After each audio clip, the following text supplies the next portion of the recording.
Bonjour les BDphiles, j'espère que vous allez bien.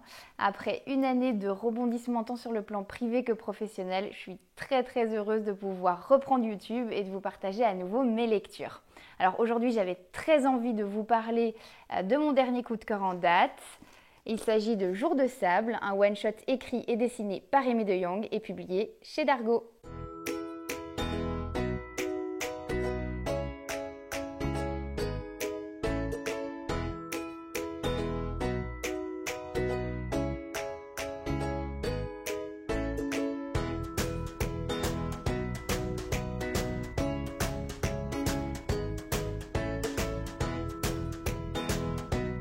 L'histoire commence aux États-Unis en 1937. L'Amérique connaît alors la pire crise économique qu'elle ait jamais connue.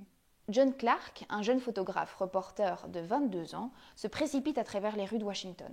Il ne voudrait surtout pas arriver en retard à son entretien d'embauche. Décrocher un job en ces temps de misère relève du miracle. Et aujourd'hui, c'est son jour de chance. Fini les photos de scènes de crime ou de stars complètement ivres dans les petits journaux locaux. Aujourd'hui, la Farm Security Administration, FSA, l'organisme gouvernemental chargé d'aider les fermiers victimes de la Grande Dépression, lui propose un vrai reportage. Sa mission ? Témoigner de la situation dramatique des agriculteurs du Dust Bowl. Situé à cheval entre l'Oklahoma, le Kansas et le Texas, le Dust Bowl est une région frappée par la sécheresse et les tempêtes de sable. Ses habitants n'ont guère le choix, y vivre l'enfer ou s'exiler. S'exiler si seulement ils en ont les moyens. C'est ainsi que démarre un voyage initiatique qui bouleversera à tout jamais la vie du jeune John Clark. Je vous ai déjà parlé d'Aimé de Jong, c'est elle qui a dessiné L'obsolescence programmée de nos sentiments, un magnifique album écrit par Zidrou. Et donc je suis très heureuse de voir une artiste si talentueuse prendre son envol et être 100% aux commandes de sa bande dessinée, puisqu'ici elle est effectivement scénariste et dessinatrice. Jour de sable, c'est 280 pages qui se lisent d'une traite. À peine l'histoire commencée, je n'ai pu m'empêcher de tourner les pages avidement jusqu'à la fin. Et pour cause, c'est un des albums les plus immersifs qu'il m'ait été donné de lire.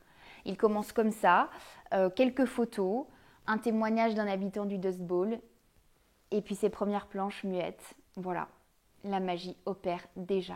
Aimé de Jong a réussi un pari risqué. D'abord celui de raconter une histoire qui nous est complètement étrangère et de la rendre passionnante. Personnellement, je n'avais aucune connaissance de cette partie de l'histoire américaine. Et ensuite celui de retranscrire l'atmosphère si particulière des tempêtes de sable et même mieux que ne pourraient le faire les photographies de l'époque. Je suis restée complètement fascinée par certaines planches qui sont à la fois très réalistes et puis bourrées de poésie. Finalement, Jour de sable, c'est un album qui a quelque chose de très cinématographique. Le tour de force de cet album, c'est de nous faire vivre et découvrir l'histoire à travers les yeux et donc en même temps que le héros, John Clark. Résultat, une identification immédiate et une vraie connexion émotionnelle avec lui. Outre la découverte du Dust Bowl et du quotidien de ses habitants, j'ai également beaucoup aimé la thématique qui est proposée dès les premières pages, celle de la manipulation de l'information. La FSA laisse entendre au jeune John Clark qu'une bonne photo, c'est une photo qui est mise en scène. Mais une mise en scène, sert-elle vraiment la cause des photographiés ? Ou ne masque-t-elle pas simplement la vérité ? En bref, Jour de sable, c'est un album d'une force incroyable que je recommande à tous les amateurs de bande dessinée, tant il est poignant. Ne passez pas à côté de cet album, il est d'ores et déjà mon coup de cœur de l'année 2021 et je crois qu'il sera difficile à détrôner. Et voilà les BDphiles, c'est déjà la fin de cette vidéo, j'espère qu'elle vous aura plu. Si c'est le cas, n'hésitez pas à me le dire en commentaire et à vous abonner à ma chaîne.